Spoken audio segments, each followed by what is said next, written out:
Do you want to answer why that was a recommendation? Yeah. Okay, I'm better, thank you. All right, but, before I get too much of the council asking questions, I'd like to hear from some other folks. This was just one Or we're going to end up legislative- being an hour on here, because we're going to come back to the council again. That was just one on the legislative aspect Okay. that Walter brought up. When it says you can reapply based on availability of produce, if you're applying in the spring, how do you know what your crop in the fall is going to be? Therefore, how do you predict availability? It seems kind of dicey. Or you want to speak up? It has to do with if you're applying for a permit, you're outside the 100 miles, it says based on the availability of produce. If you're applying in the spring or summer and you're growing apples, how do you know what your availability is going to be a priori? And how does the commission know what the availability or relative availability would be? Makes it a little dicey to issue a permit, doesn't it? See what I'm getting at? I see what you're getting at, but most of the farmers that participate in the market and the growers pretty much know what they're bringing to market. That presupposes weather. Correct? I wouldn't go there. That's, Yep. yeah. I'm interested in listening to some other folks. Anybody else that want to testify on the farmer's market out here? Let's see if we got anybody else that would like to come up. Come on over, Joanne, if you want to address us. State your name, please, and your address. Joanne Manita, 203 South Howard, and I'm on the Market Commission. I should have looked this up before I came, but I'm not sure that we said air miles before, because I remember discussing somebody was 110 miles, driving miles. I think we've added air miles, is that right? And that, in a way, expands the region somewhat, because as you pointed out, some places are more than 100 driving miles, but they're within 100 air miles. And I think when we're talking about availability of produce, yeah, it was just 100 miles and not air miles, so that is a change. I think when we're talking about availability of produce, what we're concerned about are the blueberries, blueberries and asparagus. We're hoping that people who want to resell them or sell their own produce will be within 100 air miles. If it turns out that that doesn't happen, and we know people want blueberries, we're giving Kathleen the authority to expand, to allow people to bring in blueberries from outside. We're not talking about selling apples in May when you can't have apples. And I hope it doesn't sound like that's what it means. It was more to do with the disjoint of somebody applying to be let into the market ahead of time so they can make their plans about who's going to show up and who isn't. Based on, say, if you're selling cherries, who knows if you're going to get rain on your cherries? Do you have a crop or don't you? It gets very dicey. So how do you know who's applying and who's being granted a permit versus what the supply is a priori? I don't think you can do that. Or at least basing your permitting process on Mother Nature's vicissitudes. Yeah, I'm not understanding. I can Thank you, Joanne. attempt to speak to that a bit. That the availability, the produce availability in the market was not based on what that vendor who is seeking exception is bringing. It's whether or not the produce that they were planning on bringing is already represented to a sufficient amount in the market. So, one, to answer your question, Walter, if somebody who's already grandfathered in does not participate in subsequent market seasons, they are not kicked out. They can still apply to come back in, and if that exception can always be remade. It's just not that they're automatically allowed as an exception. And then if those individuals came back and wanting another exception, we would reevaluate that exception based on the product that is currently available in the market by vendors that have already been approved or meet the 100 air mile distance policy. And I think the flurry of emails just was in response to seeing the 100 air mile distance policy, that one line in our policy manual, seeing that it was edited in some way, made it look like it was new or changed when the policy as it's been implemented hasn't really changed at all. It was the language that was changed in clarification on the grandfathering. And not to be argumentative, but the change is grandfathering. That has not been in there. No, it was. Thank you. It was in there. We had grandfathering in there. We had grandfathering in there. It was in the previous version. Yeah. This is from 2012. So what is the change in the 100 miles? I think it's just air miles No, is mostly the biggest change. It's air miles. Driving miles to air miles, which expands the market Oh, quite a bit. It's driving miles to air miles, and the language around the exception of who has the authority, and now including the Farmers Market Commission as bringing recommendation to the arts director. And one of the other biggest changes that happened, because talking about resale, currently the blueberries that are sold in the market are resold by vendors that don't grow them themselves. And those blueberries are coming from 160, who knows, Oregon, many air miles away. And so one of the biggest changes that happened that we voted on as a commission is that blueberries and asparagus can be resold, but the big change that came is those blueberries and asparagus have to be being grown by a farmer who lives within 100 air miles of Moscow. So the current blueberries that are being resold would no longer be able to be resold in the market. Why? That's the biggest Why? change.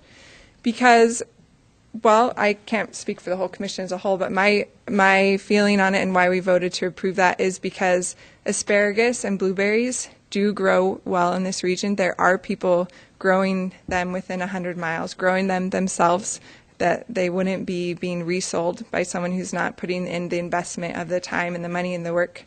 And if we could encourage that, if we could encourage the blueberries that are being grown more locally on the Palouse to be being sold, then we're just promoting the food shed of the Palouse even more than bringing them in, being sold from outside of that 100 miles. Bill, John? question, you're talking about the 100 miles, and if somebody grows blueberries outside the 100 miles, they can't bring them in.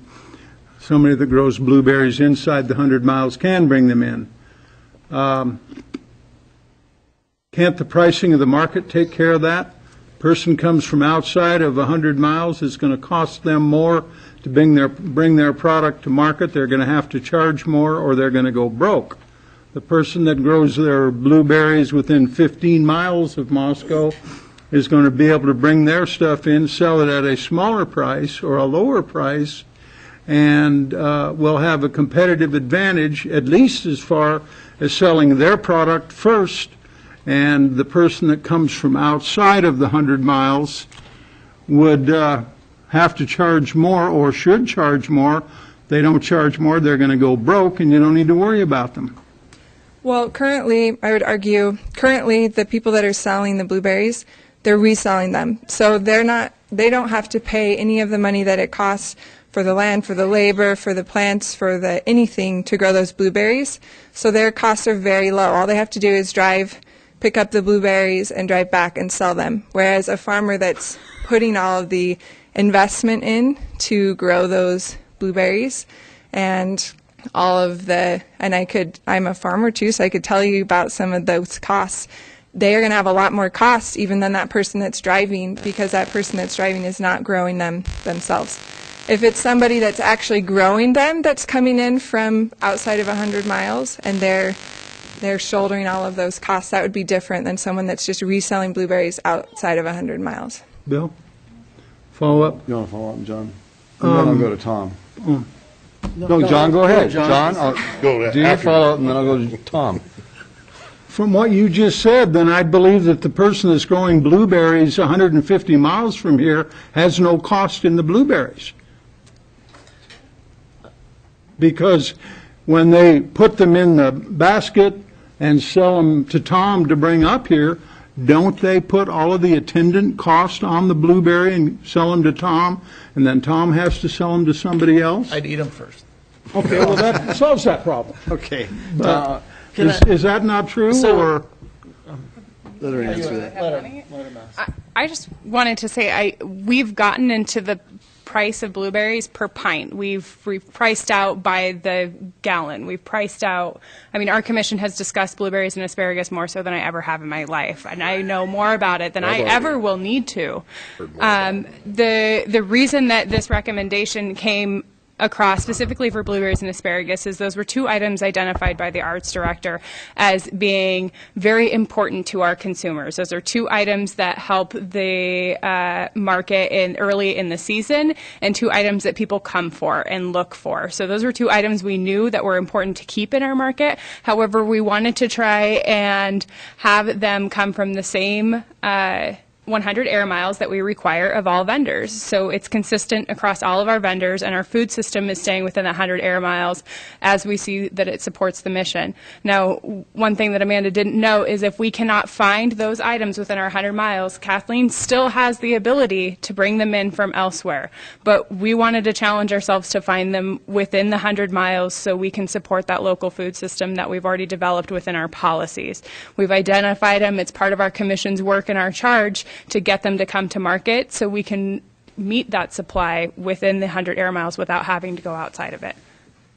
Let's go to Tom. Thanks. One of the other things I wanted to point out, I know that we're spending a lot of time on asparagus and blueberries, and to some people it must sound like a crazy idea because their experience of blueberries and asparagus is it's just one more produce or fruit selection in the grocery store, right? But when you're trying to grow asparagus or when you're trying to grow blueberries, it's an extremely different experience than growing broccoli or carrots or any annual crop like that. And by that I mean that if you're planting a seed for a broccoli plant, you're going to get that broccoli plant that year and be able to sell it. That's a different experience as a farmer who is trying to grow asparagus or blueberries.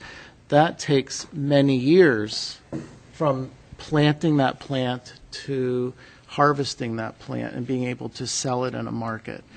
And when you have that many years involved, you're asking that farmer to invest a lot more time and money in producing that crop. The farmer is going to be less willing to do that if, this is how it was explained to me, they're going to be less willing to invest in those crops and take a bet on being able to sell it at a farmer's market than they would with one of those annual crops. And so the concept about the blueberry and asparagus exceptions within this particular rule was in understanding how this was all explained to us within the Farmers Market Commission. So it's a completely different experience.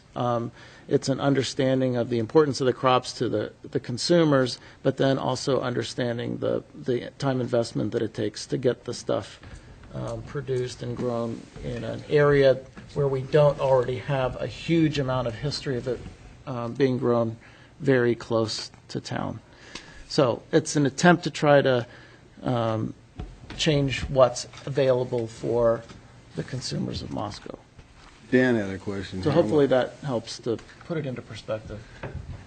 So if I'm getting this straight, you guys the commission is, and with Kathleen's help, is trying to actively recruit vendors within 100 miles. Yes, specifically for those two products. Especially for those two. Yes. So. And if they don't have that availability, then they can look outside of that area. Exactly. Right. I mean, that's what we're talking.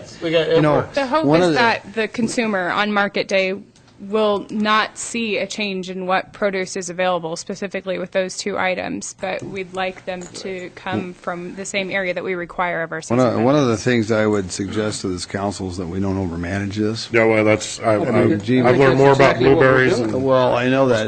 That's why I mentioned. Now, what I would like, we've heard from you three ladies. Is there and Joanne, is there anybody else want to talk about this before we, thank you very much for your wonderful explanations. All right, well, if these guys are done, well, then we're going to go ahead and talk about it as a council. And I got some other stuff then. All right. if we're moving on to that. We're moving on to that. Okay, on the first page, Kathleen, I'm looking at the market policies. Marked up ones. Well, it doesn't matter if it's marked up or not, but I see, it says, the market policies shall apply to Moscow Farmers Market and its vendors during the market season.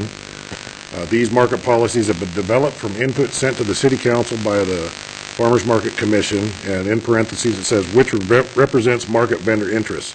And I think that the Market Commission doesn't just represent market vendor interests. I think you ought to add in there and community interest, because we have community members on there. So Okay. just have in there which represents market and community interests, Or strike that altogether. or strike that parentheses. Yeah. I mean, because if they want to know what's in the commission, they can look up who's on the commission. So Okay. maybe just strike the parentheses while we're at it. Okay.